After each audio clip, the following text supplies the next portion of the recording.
Hello दोस्तों, तो कैसे हो आप सब लोग। आप लोग क्या अनसुनी कहानियों के शौकीन हो? तो आज एक वही अनसुनी कहानी सुनाने जा रहा हूँ आप सबको। तो चलिए शुरू करते हैं एक भूतिया डरावनी कहानी। समीर के दादाजी का देहांत हुए एक हफ्ता हो चुका था। गांव की पुश्तैनी हवेली के स्टोर रूम में सफाई करते वक्त समीर को एक भारी लोहे की संदूक मिली, जिस पर 3 बड़े ताले लगे थे। संदूक के चारों तरफ लाल धागे बंधे हुए थे और उस पर कुछ पुराने मंत्र लिखे हुए थे।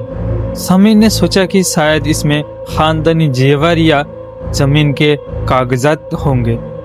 उसने हथौड़े से ताला तोड़ दिए और लाल धागे काट दिए। जैसे ही आखिरी ताला टूटा, संदूक के अंदर से एक ठंडी फुसफुसाहट आई। शुक्रिया, बहुत प्यास लगी थी। समीर को लगा कि शायद हवा का झोंका है।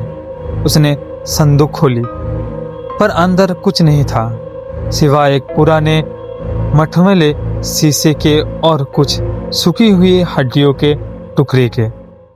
रात के 1:45 बजे जब समीर सो रहा था, उसे महसूस हुआ कि उसके बिस्तर की चादर कोई धीरे धीरे नीचे खींच रहा था। उसने हड़बड़ा कर लाइट जलाई।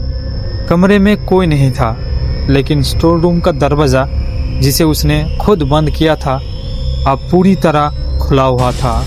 वो टॉर्च लेकर स्टोर रूम में गया। संदूक अब खाली नहीं थी। उसके अंदर से काली स्याही जैसी धुएं बाहर निकल रहा था, जो धीरे धीरे एक आकृति ले रहा था। समीर ने टॉर्च की रोशनी संदूक की ओर डाली।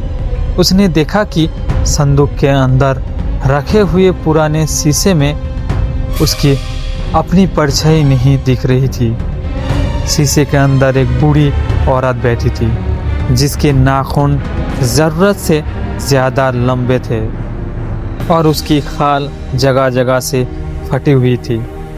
वो शीशे के अंदर से समीर को घूर रही थी और धीरे धीरे शीशे की सतह पर उसने नाखून रगड़ रही थी। कच खच खच। अचानक वो औरत शीशे से बाहर निकलने लगी। उसके हाथ काले धुएं से बने थे, जो समीर के गले की तरफ बढ़ रहे थे। तेरे दादा ने मुझे 60 साल तक कैद रखा, अब तू मेरी जगह उस संदूक में रहेगा। जब गांव के लोग हवेली में पहुंचे तो उन्होंने देखा कि स्टोर रूम का दरवाज़ा बाहर से बंद था और उस पर फिर से वही लाल धागे बंधे हुए थे। संदूक पर नए ताले लगे थे। हैरानी की बात यह थी कि संदूक के अंदर से अब किसी के रोने और हाथ पटकने की आवाज़ आ रही थी। जब लोगों ने संदूक के पास जाकर सुना तो वो आवाज़ बिल्कुल समीर की थी। बचाओ, मुझे बाहर निकालो, यहाँ बहुत अंधेरा है। लेकिन गांव के बुजुर्गों ने संदूक को हाथ भी नहीं लगाया। वो जानते थे कि अगर अब संदूक खोली तो जो बाहर आएगा वो समीर नहीं होगा। तो कैसा लगा आपको ये कहानी? अच्छी लगे तो कमेंट में बताइए। मिलते हैं ऐसी कोई नई डरावनी कहानी में। Thank you, bye bye.